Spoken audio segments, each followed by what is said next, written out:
Hi, third graders, and welcome to Writing Lesson 7. If you have not completed Writing Lesson 6, make sure you do that first, and then you can come back and watch this video. Okay, let's get started. Last time, in the last writing video, we looked at a new kind of opinion writing. We looked at writing reviews, and we studied a couple published reviews, and we asked ourselves, what did these review writers do that we could try? And we noticed that the authors worked really hard to hook their readers, especially at the start of their writing, in their introductions. I remember one review began, "Are you looking for a great place to go to dinner with friends? Do you want a place where you can sit near the crackling fire and feel like you are on vacation? You should try the Stew Pot." Does that sound familiar? Do you remember the writing that we read that started with that? Well, today we're going to focus on the ways that authors hook their readers so that we can do similar things with our writing. So we are going to be hooking our readers with really good beginnings, really good leads, really good introductions. Here's our learning target today. I can convince or persuade, which is another word for convince, my reader to read on and agree with me by starting my writing with a good hook. Okay, so today I want to teach you that when you want to hook your reader, when you want to persuade that reader to keep reading your writing and to agree with your opinion, you're sort of being like a salesperson, somebody who maybe works at the store selling things. You want to convince your reader to read on and feel as you do about that restaurant or that book or the video game or the movie or whatever it is that you are reviewing. So the first thing I want you to think about is TV commercials. TV commercials, their purpose is they make you want to buy something. I want to tell you about a commercial I saw last night. So last night I was snuggled up on the couch when a TV voice said, "Do you love warm, home-baked chocolate chip cookies?"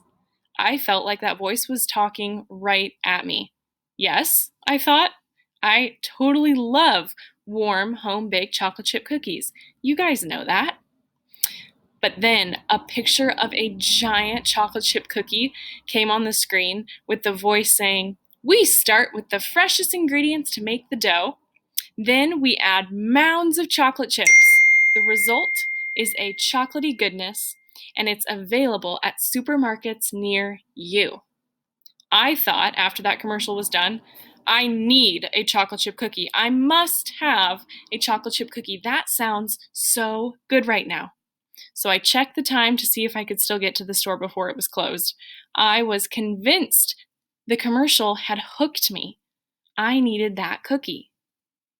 So the announcer hooked me by giving me an imaginary taste of those cookies and by also talking right at me. He wasn't actually in my living room, but it kind of felt like he was speaking to me, trying to convince just me that I needed that cookie. The review writers that we studied hooked their readers by kind of those same ways. These reviewers have gotten us picturing the gooey taste of warm chocolate chip cookies, or, like the one before, a crackling fire pit, or a book that pulls us right into an exciting story. Both the commercial and the reviews talked us right into it. They began, "Do you love warm, home-baked chocolate chip cookies?" Which, in my mind, I'm answering yes. And the other review said, "Are you looking for a great place to go to dinner with your family or friends?" And in my head, I'm thinking, yes. So when you want to hook your readers, I want you to think of yourself almost like you're writing a commercial for a thing that you are reviewing. Try talking right at your customer or your reader. And then try giving the reader an imaginary taste of whatever it is you're selling or whatever it is you're reviewing. Okay, so I thought today that we would work together to write a review on a place that I know a lot of us have been and probably really enjoy, and that's Edeline Dairy. If you haven't been to Edeline Dairy, it's an ice cream shop that has so many flavors of really yummy ice cream.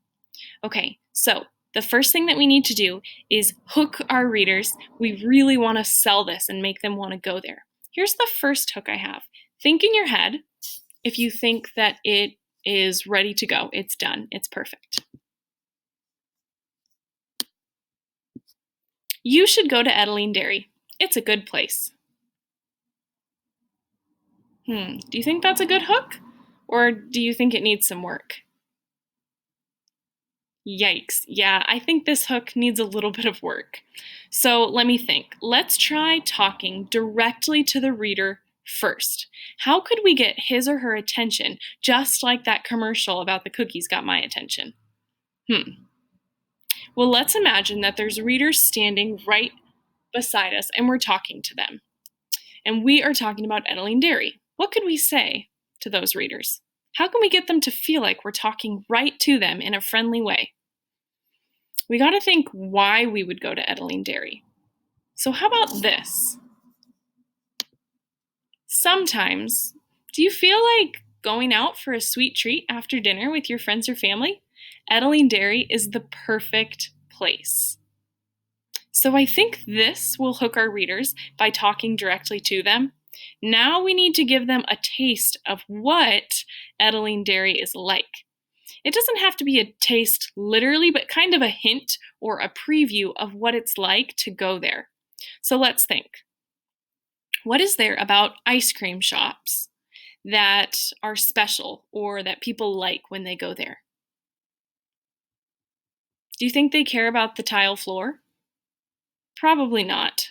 So I want you to picture yourself walking into Edeline Dairy or Baskin Robbins if you've never been to Edeline Dairy. You're walking into an ice cream shop.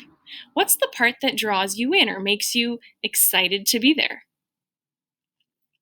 Let's add a little bit to this. So we're going to keep the beginning. Sometimes, do you feel like going out for a sweet treat after dinner with your friends or family? Edeline Dairy is the perfect place. When you walk in, okay, now I'm going to describe what it's like to go to Edeline Dairy. When you walk in, you feel the cool air from the freezers. Then you are wrapped in the smells of sweet and creamy ice cream, milkshakes, and other frozen treats. Writers, did you see how I tried out two different techniques to hook my reader? First, I talked directly to them. Then I gave them a little bit of a taste of the place that I'm reviewing. That will make my readers want to keep reading, and then hopefully by the end, it'll make them want to go there. So, writers, it is your turn. Right, writers, your job today is to revise the beginning of the writing that you did in the last lesson. So last time you watched a video, I had you write a review on either a restaurant or something of your choice. I want you to find that writing, read the beginning, and then rewrite it to make it even better. On this slide, there's an example of somebody that did that. They wrote about the best book ever, and they took their first introduction, and it looks like they crossed it out, and they completely rewrote it with all the new things that we've learned about how to hook a reader when you're writing a review. So in your learning packets, you are going to see these papers, and it'll say Opinion Writing Lesson 7, and it says reread your introduction on the review piece you wrote in the lesson before this. Think of ways that you can add to or change your introduction to really hook the reader.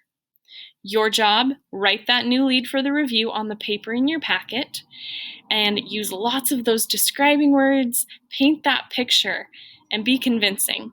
And then you can use tape or you can staple that new lead to your other review that you did in the last lesson.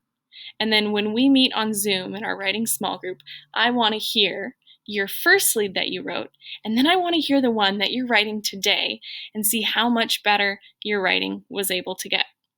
Okay, if you have any questions about any of this, make sure that you reach out to me, Mr. Davis, or Mrs. Seville. Happy writing!